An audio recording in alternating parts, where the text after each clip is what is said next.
Alright, so I've done a thing. I've swapped out my NVIDIA 4080 Super for a 7900 XTX. And before you all go running to the comments section, let me just add a little bit of context and explain why I did this.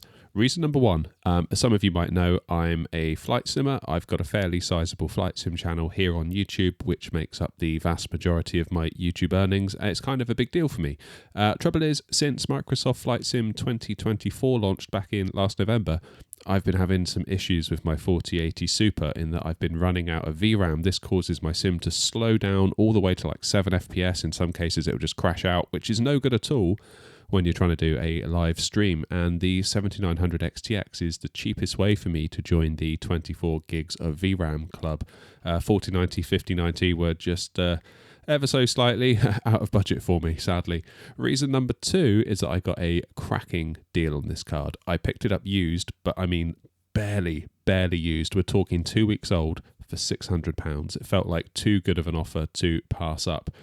It is the Power Color Hellhound card, for those of you wondering. So kind of like the MSRP model. Nothing too fancy going on here. But for 600 quid, I thought it was a very good deal. Let me know in the comments if you'd have done the same. I still do have my 4080 Super for now. I'm unsure what to do really, whether to sell it or to keep it around for this channel so we can make future videos with it, testing out various games with different graphics cards. Maybe over time we can build up a bit of an armory of graphics cards so we can test loads of stuff. I don't know. Again, let me know in the comments what you think I should do. So while I'm a big time flight simmer, I do consider myself more of a general gamer too.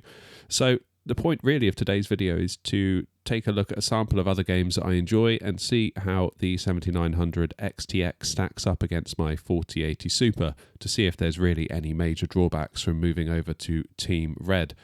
As for the rest of my system, I'm running on a 5800X3D with 64 gigs of DDR4 3600 CL18 memory. Now, I'm sure some of you are thinking that I'm CPU limiting myself, and you're probably right, but to go for a 9800X3D would also require a platform upgrade, a whole new set of DDR5. It's a big expense, one that I kind of don't have capacity for at the moment, but one day hopefully we will in the not too distant future. But for now, AM4 lives on in my system.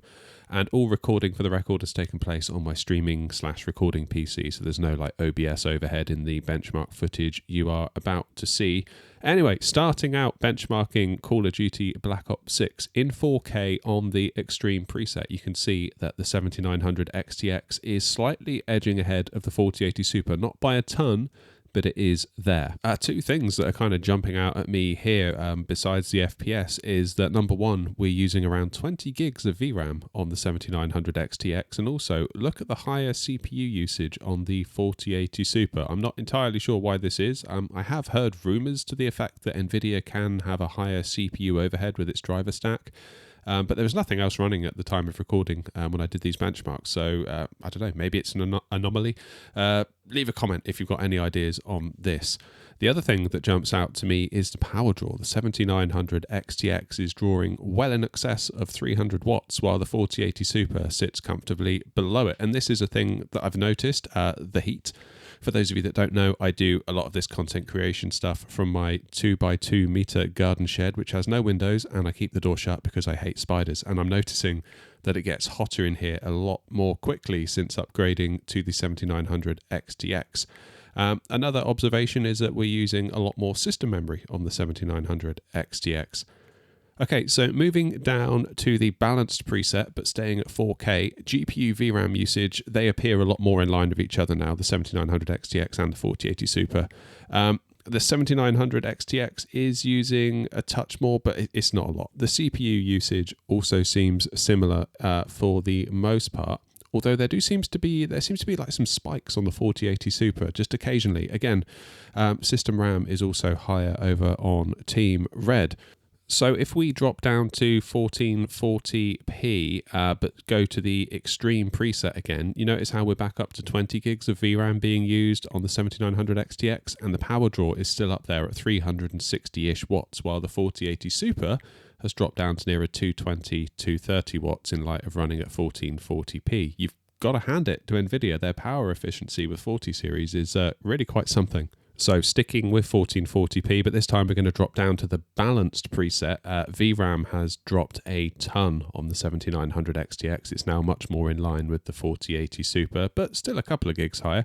Like before, we're also using nearly 5 gigs extra of system memory on the 7900 XTX. And again, that power draw is still up there, even at the balanced preset.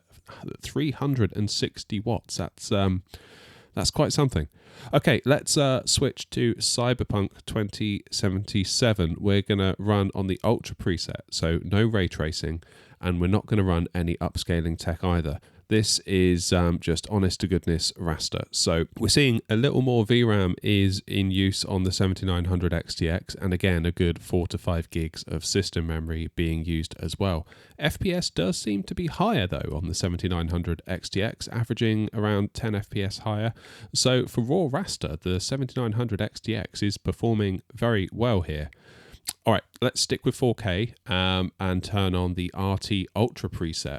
But we're going to turn off the upscaling that comes on by default, just to give us an idea of how each card handles ray tracing when upscaling tech isn't available. And, you know, while you wouldn't really want to play on either of these as a playable experience, this is an interesting experiment. As you can see, the 4080 Super doing much better here, all while using 60 to 70 watts less power. Again, you can't argue with NVIDIA's ray tracing performance versus AMD's. So if we now give it some upscaling, sticking with the RT Ultra preset, for the 7900 XTX, we've got FSR 3 in quality mode and DLSS 4 in quality mode. And yeah, there's no contest, is there? Visually, NVIDIA's DLSS 4 solution looks better to me, and we're getting more frames while using less power. If you're happy with a 60 FPS experience, you could totally get by like this with NVIDIA, whereas I'm not sure I'd be happy with AMD's level of performance at the moment.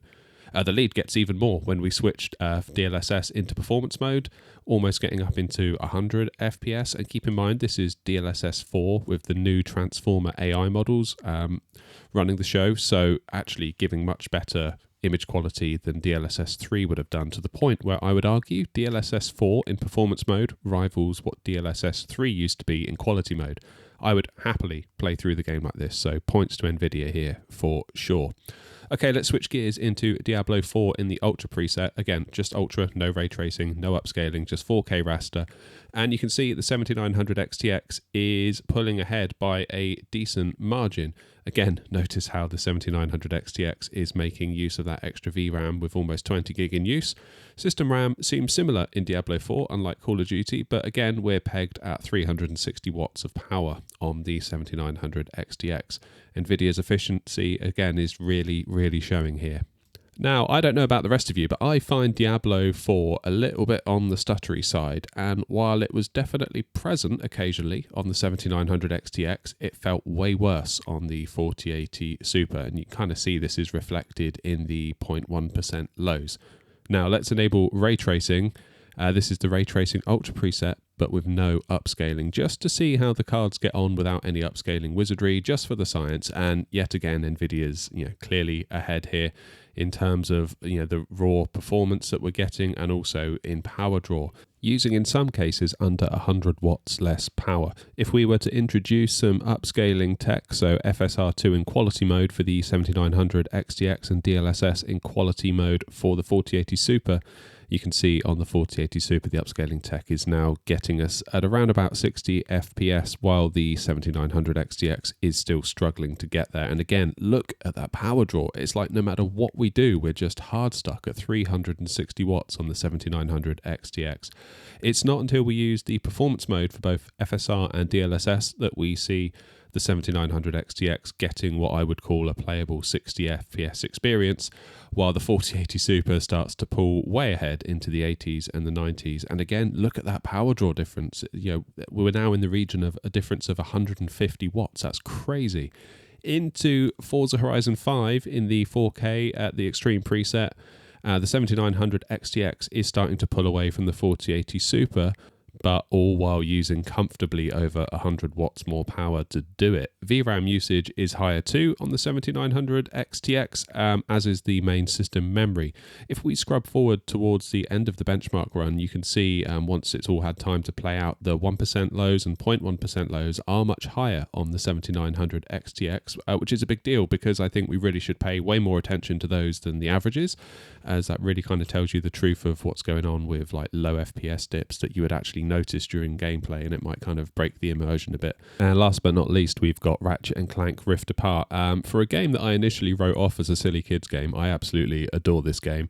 I couldn't have been more wrong about it. But anyway, starting out in 4K on the very high preset with ray tracing maxed out, you can see in both cases it's not a great experience, but NVIDIA is ahead in the FPS numbers while drawing significantly less power yet again. So obviously with frame rates like this, we're going to need some upscaling tech. So moving into FSR3 quality and DLSS quality, you can really start to see the 4080 pull away up into the 80s and the 90s while using sub 300 watts of power. Meanwhile, the 7900 XTX is using its full 360 watts of power, again, while failing to break the 60 FPS mark. Losing ray tracing altogether sees AMD break the 60 FPS barrier, while the 4080 Super is now beginning to flirt with 100 FPS. Again, all while under 300 watts of power. You really can't argue with the 4080 Super's power efficiency, and I guess that of the 4000 series in general. So, after all of that, I guess the burning question is, do I regret moving to a 7900 XTX? And I think on balance, I made the right call. Given how much flight simming I do on my other YouTube channel and how it's kind of becoming a semi-career, I guess, as I ramp down the day job to do more of it, it's less of an NVIDIA versus AMD question for me and more of a business question. Like, I needed more than 16 gigs of VRAM in Flight Sim 24 as my sim would routinely start running out and turn into a stuttery mess, which is no good whatsoever when you're trying to run a business that is a YouTube channel about Flight Sim. So I needed 24 gigs, and this was the cheapest way to do it. Like I said at the start, I basically got this card barely used for £600. It was pristine, in the box, everything. So I guess ask yourself, if you were offered a 7900 XTX for £600, would you take it? Would you have done the same thing? I did get some pushback in a recent live stream on the flights. Lots of people were asking why I didn't get the 9070 XT, and the answer's simple. That too, like the 4080 Super, is a 16 gig card, so I would be in the same position as I was with my 4080 Super, so I was a little bit surprised to get so much pushback on that point, but yeah, whatever, I guess. So while it's absolutely solved my flight simming issues, no questions asked, it's not a slam dunk everywhere else. Ray tracing is clearly where it struggles versus the 4080 Super, and to be truthful, I'd rather run DLSS instead of FSR in terms of image quality, and this has only really been intensified by the release of DLSS 4 with the image quality improvements that brings. However, in real terms, I rarely run either ray tracing or upscaling. For flight simming, even DLSS 4 turns the displays on your aircraft into a blurry mess, so I leave it off on that. And when I'm playing other games, I'm usually sat at my 165Hz 1440p monitor playing competitive shooters, where you wouldn't want to have ray tracing on anyway due to the performance impact. Frames win games after all. And at 1440p, there's more than enough horsepower here in the 7900 XTX to run pretty much whatever I want natively, without any upscaling required at 1440p. Maybe we can do a 1440p deep dive with this card in the future. Let me know if that's something you'd like to see. So, was this all a big fat mistake? I don't think so, not for me anyway. I generally leave ray tracing off where possible, and I leave any sort of upscaling off where possible. And if I were relying more heavily on upscaling and ray tracing, I think NVIDIA would be the stronger option. FSR 4 may change that though, and I guess if it ever gets back ported to work on the 7000 series cards, more so. Power draw is significantly higher though than the 4080 Super, and while that may not bother some of you, like I said, I do a lot of my content creation, gaming, simming in my windowless 2x2 meter garden shed, and like I said earlier in the video, I have noticed it heating up in here a lot quicker. I mean, it gets hot eventually anyway, it's just it gets you there a lot quicker. The card does also have some noticeable coil whine, though I'm in headphones all the time anyway, so in practice it's a non-issue. It may bother you though, so I guess that's why I mention it. And above all, it's really helped me out with the flight simming and the extra VRAM. It's been great. It hasn't missed a beat. And when I also think how I got this card for £600 barely used, it just felt too good of a deal to pass up. I don't know. Let me know what you think in the comments. The question now is, what do I do with my 4080 Super? Used prices are quite strong at the moment, and there's a very real possibility that I could come out in profit if I were to sell it. Or do I keep it and keep it around for kind of content and testing purposes on this channel? We could start to build up a nice little armory of GPUs for the channel. So, when new games come out, we can test with different resolutions, different cards, all that sort of stuff, see where the land lies. I'm very conscious that I'm very sporadic when uploading to this YouTube channel. I've done some prior videos that have done really well, and then there's been nothing. But that's because the videos that tend to do best on this channel are videos that are about hardware and directly testing hardware. That seems to be what you all like the most. I've also put a poll out in the past asking what sort of stuff do you want to see, and guess what you all said? Hardware. So maybe I do need to invest a bit more into this channel and maybe keep the 4080 Super around as part of that, and maybe we can use the Flight Sim YouTube channel to kind of fund some GPUs, maybe get one every couple of months, like a used 3060, a 4060, a 6600 XT, and slowly build it up, and then we've got a nice arsenal of stuff we can be testing out with. But I don't know, let me know what you think in the comments. I'd love to hear from you. And if you found today's video useful, please do leave it a like. It helps the video a ton and the channel a ton. But I'm going to leave this one here. Thank you very much indeed for watching. Until the next one, take care of yourselves, and I'll see you next time. Cheers.